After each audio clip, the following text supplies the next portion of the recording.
पटना करलियो सगर जांच गे बड़ बड़ डॉक्टर नहीं कर पैला कोई इलाज गे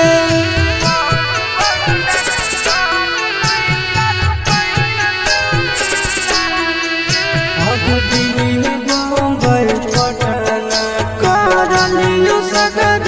जांच गे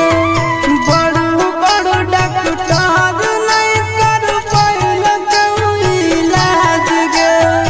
आई जो कसम हो तोर मान के सिंगारवा के आई जो कसम हो तोर मान के सिंगारवा के बोतल पानी चढ़ हो